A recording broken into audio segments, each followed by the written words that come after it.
নমস্কাৰ জ্যেষ্ঠজনলৈ সেৱা আৰু কনিষ্ঠজনলৈ মৰম আৰু শ্ৰদ্ধা জ্ঞাপন কৰি সকলোলৈকে অসমীয়া বাপতি সাহোন ৰঙালী বিহুৰ আন্তৰিক শুভেচ্ছা জ্ঞাপন কৰিছোঁ। আমি আজি যিখন তুনি নদীত আমি সৰুৰে পৰা গৰু গা ধুৱাই ডাঙৰ হৈছোঁ গৰু বিহুত, আজি সেই গৰু বিহু গা ধোৱাৰ দৃশ্য আপোনালোকক দেখুৱাবলৈ চেষ্টা কৰিম।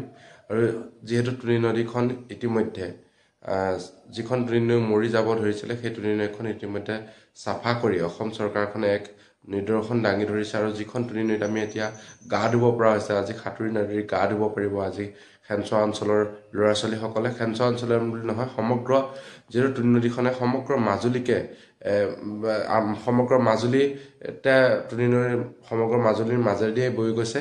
সেই তুনি নৈত সকলোৱে আজি গা ধুব পৰা এটা পৰিৱেশ হৈছে, যিটো পৰিৱেশত আমি সৰুতে আমি গৰু গা ধুৱাইছিলোঁ, কিন্তু কেইটামান বছৰৰ মাজতে আমি নদীখন মৰি যোৱাৰ বাবে তাত গা ধুব পৰা নাছিল। আজি সমূহীয়াভাৱে আমাৰ অঞ্চলৰ সমূহ ব্যক্তিয়ে সেই নদীখনত আজি গৰু গা ধুৱাইছে। সেই গৰু গা ধোৱাৰ আজি দৃশ্য আপোনালোকক দেখুৱাম, এক নান্দনিক পৰিৱেশ তাত। বলক আমি ভিডিঅ'টো আৰম্ভ কৰি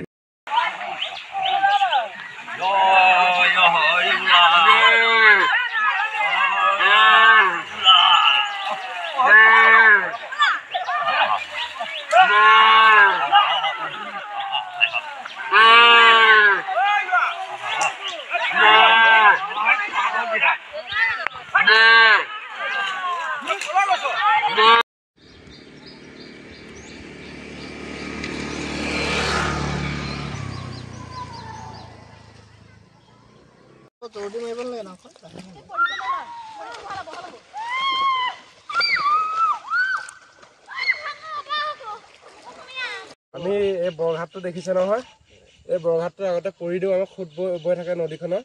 এই বৰঘাটটো পৰি দিওঁ, বৰঘাটটো পৰি সেইফালে আমাৰ কানিজনী ঘাট বুলি এটা ঘাট আছে। আমাৰ আগৰ যিসকল বয়োজ্যেষ্ঠ ব্যক্তি আছিল, সেই বয়োজ্যেষ্ঠ ব্যক্তিসকলৰ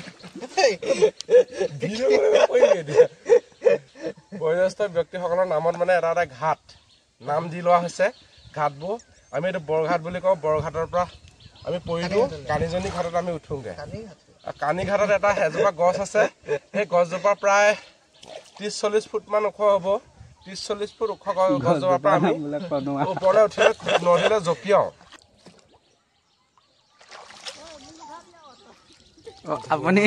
আপুনি উলংগ বেশেৰে আছে।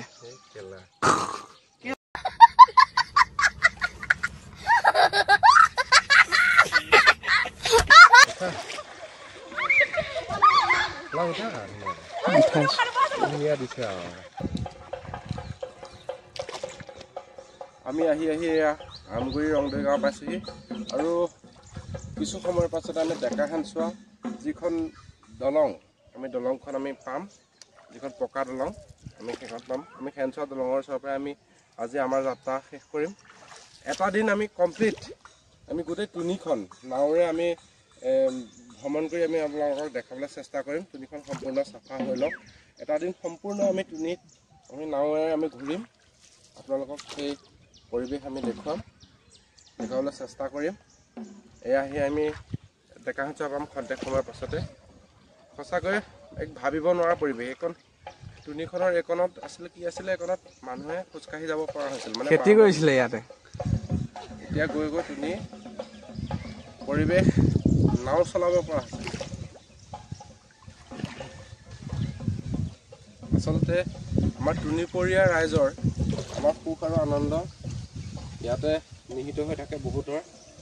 আচলতে তুনিখন আমাৰ তুনিপৰীয়া ব্যক্তিসকলৰ বাবে এক জীৱিকাৰ স্থলো হয়। যিসকল মৎস্যজীৱী সেইসকলৰ কাৰণে তুনিখন জীৱিকাৰ স্থল হয়। গা ধুবলৈ মজা আছে ভাই, কি সুন্দৰ চাওক। ৱাও, এমাজিং, কিমান সুন্দৰ চাওক। আগলৈ দেখা কি ধুনীয়া লাগিছে। আগলৈ কি চাওক, যেন আমি তুনিত থকা নাই, যেন বেলেগ এটা পৰিৱেশতহে আছোঁ তেনেকুৱা নিচিনা লাগিছে। চাওক আপোনালোকে, কি ধুনীয়া পৰিৱেশ চাওক। অমৰাৱতী ইন্দ্ৰই গা ধোৱা নৈখনে গোটেই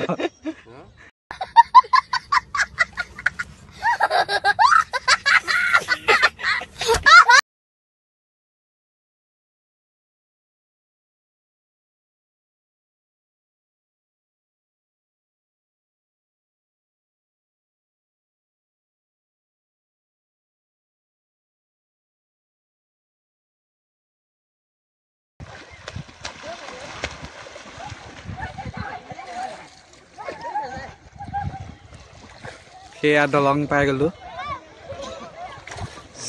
চাওঁতে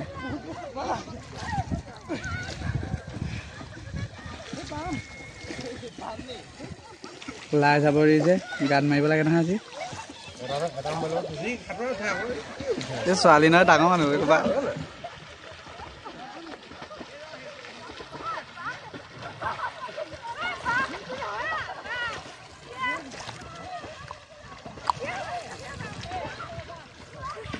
চিনাকি ছোৱালী দিয়ক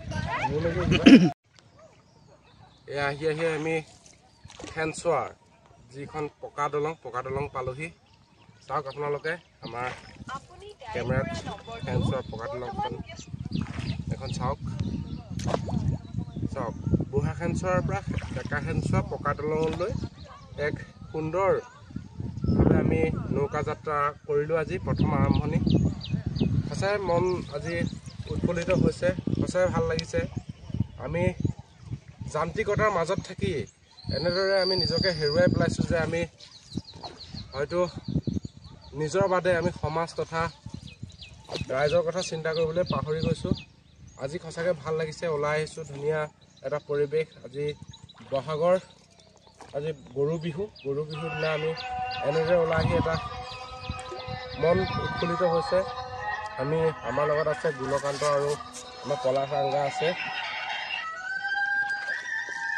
সঁচাই এক নান্দনিক পৰিৱেশ চাওক এই হাঁহকে ধৰি মানুহে মুক্তভাৱে বিচৰণ কৰিবলৈ সুবিধা পাইছে মানুহে ধুনীয়াকৈ গা ধুইছে যিটো পৰিৱেশ আজি প্ৰায় 10-15 বছৰ আগত আছিল আমি বাল্যকাল আমি এই নদীতে আমি সাঁতুৰি নদী কটাইছিলোঁ চাওক আমি আহি এখন দলং পাই গ'লোহি ইমান ধুনীয়াভাৱে আহিছোঁ আমি কিমান সুন্দৰ বহুত দিন নাও নচলোৱাৰ বাবে আমাৰ বহুতো সমস্যাৰ সন্মুখীন হ'ব লগা হৈছে মাজে নাওখন ডুবিব ধৰিছে আকৌ পানী সিঁচি আমি আকৌ যাত্ৰা আৰম্ভ কৰিছোঁ আপোনালোকে আশা কৰোঁ ভিডিঅ'টো অলপ মৰম কৰি দিব শ্বেয়াৰ কৰি দিব লাইক কৰি দিব লগতে চেনেলটো ছাবস্ক্ৰাইব কৰি দিব ধন্যবাদ